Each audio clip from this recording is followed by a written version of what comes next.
protect yourself while you're out doing the things in the middle of this cold, dark winter. Hey everybody, this is Michael with Asymmetrical Preparedness. We talk about a lot of things having to do with winter. As preppers, I have, other channels have. Talk about wool blankets, talk about sleeping bags, talk about creating microclimates in your house with a tent, shutting down rooms to keep yourself warm if it's off-grid, fireplaces, wood stove, a lot of stuff like that. But personally, you got to take care of this, and that's inside. We talk about that, and that's a different topic. Keeping yourself warm when you're out doing the things that you need to be doing outside. Whether it is sitting security, whether it is patrolling, whether it is foraging, hunting, whatever it may be. All the tasks that need to be performed outside.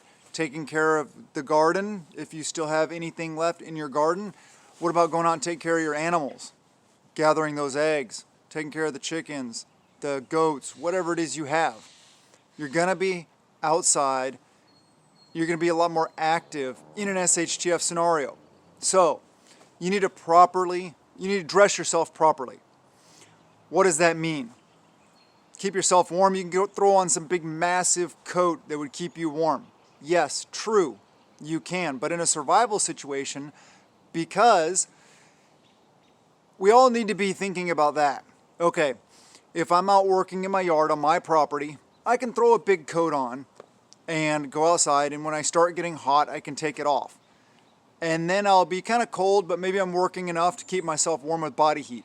Okay, yeah, you can do that, but what is a better way?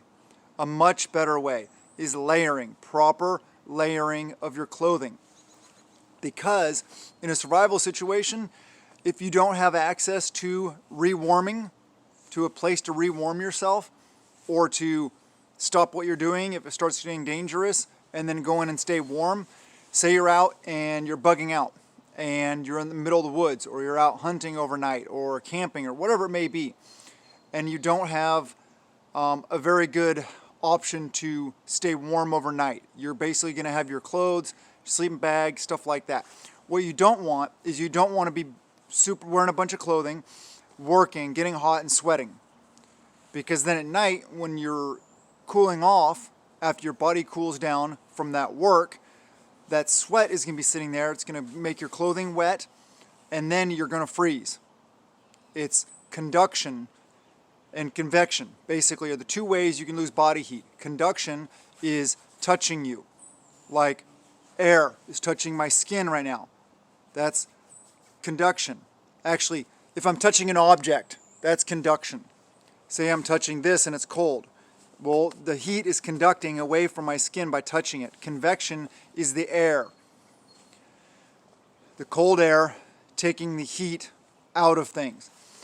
So you want to mitigate both of those.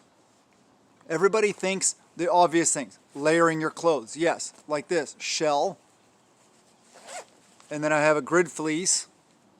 And then I have a long sleeve just t-shirt. And then I have a base layer underneath. So I have 4 layers right now, and it's not really that cold out, but I'll tell you what, I'm nice and warm, and that's not that much, that's not hardcore as far as the stuff I have to keep me warm. But what about your legs? A lot of people, my legs don't really get cold that much, but having base layers, thermal underwear, fleeces, merino wool, is some of the best stuff out there, if not the best. There may be other high-end synthetic stuff that they've come out with nowadays that may be equal to or a little bit better, but in all reality, merino wool, 70% or higher merino wool, and especially in your socks. And that's where a lot of people forget to cover. We talk about base layers and shells and all this stuff like that a lot. But your feet are on the ground, thus conduction. So properly, and also another thing is, sorry, I'm trying to get at a point here. And people talk about insulated boots. Okay, great. That does help. Yes, definitely. Merino, good quality, thick merino wool socks. It does help. Yes. But what else can you do to keep your feet warm? What about the insole? They make insulated insoles that are an insole, and then they have a layer of wool or other material on them that helps insulate your feet from the ground. That will help immensely. People that know, that do get out and do the hard things in the extreme temperatures, know about this stuff.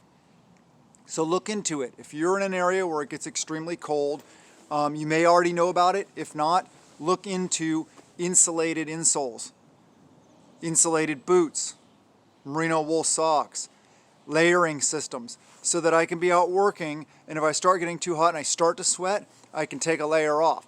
If I'm still hot and I'm starting to sweat, I can take a layer off. Even if you do have access to a rewarming, like, okay, I'm out here working around, I'm just doing the things out here, and I start doing this, and I'm like, okay, at night or whenever I get really cold or if I get wet, I can go inside and I can change and stuff like that. But what happens if chaos erupts right here where I have to bug out, where I just got to get out quick? Maybe I grab my family and run off into the woods. Then I'm running off into the woods with only what I have on me and what we can grab super quick to get out of here. Then I'm out there with sweat, getting cold, temperatures dropping, not a good situation. Never know when things are going to go down. I'm not saying live your life in a vibration of fear. What I'm saying is think about things. Smart. Do things smart. Don't say, oh yeah, but I can just do this. Well, what happens if someone happens and you can't just do that? And then you have to be out there, maybe hiking a long ways away from home with, and at night, all you're going to have is the clothes on your back, and maybe you grabbed a tarp for cover from rain or something like that. And then you're going to freeze at night, and you're going to die. You're going to have exposure. You're going to die from exposure, get hypothermia, whatever. So think about this. Not only have really good quality layering systems for your clothes, don't forget your head. I shave my head. So beanies, wool beanies, fleece beanies, stuff like that. Also baklavas, the full face covering, ski masks, those kind of things. Don't forget your face. Another good thing for that is shemogs. You've seen them, they wear them in the desert, arid countries, stuff like that. It's probably on Call of Duty, the cool high-speed, low-drag dudes got their shemogs on. No, seriously, it is a very useful tool. It is a very useful thing to have. I would love to find, and there may exist out there somewhere, but a merino wool shemog. That would be cool. But anyway, and don't forget your hands, gloves. They make merino wool glove inserts, and then you can get different glove systems that will allow layering for your hands, but keep your hands warm. They also make hand warmers and foot warmers. Don't forget those things. It's all part of a big picture plan. Prepare now, think about these things, get yourselves ready and dress properly so that you're able to get out and do the things. We don't want to be, like I said, in a situation where we didn't plan on it, but it happened, because we're preppers. We're not reactive, we're proactive. Well, okay, we are reactive, but we try to be proactive to think about what's coming ahead so that we can mitigate any issues that may appear. We try to war game and think about as many things that could possibly go wrong without being fearful of them, just being aware of them. Like I said, mind is the most powerful tool in prepping. Awareness, preparedness, mitigating contingencies, things that may come up, things that may happen. We got to think about things like this. Great places to get some of the layering systems, honestly, are like thrift stores. Goodwill, St. Vincent de Paul, Deseret, your local faith-based charities, stuff like that, to save money.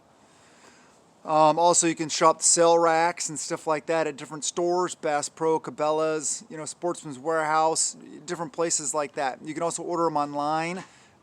There's other places you can get stuff online. But Make sure you're getting good quality stuff. I'm not saying you have to buy Arc'teryx everything, but make sure it's good quality.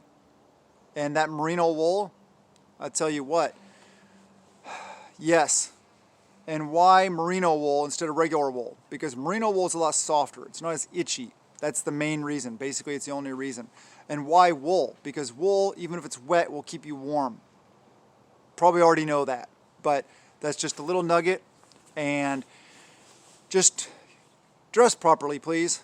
Make sure you have everything you need to dress properly, to keep yourself warm, to enable you to do the things, but to also set yourself up for best case scenario, well, for worst case scenario if you have to head out.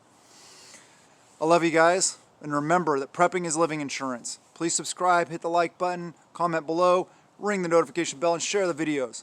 And check out all the links in the description below. A lot of good stuff going on down there. Discounts, discount codes, Patreons down there, Amazon storefront. Just a lot of stuff. Try to help you be a better prepper. Love you guys. Have a wonderful day, and blessings to you and yours.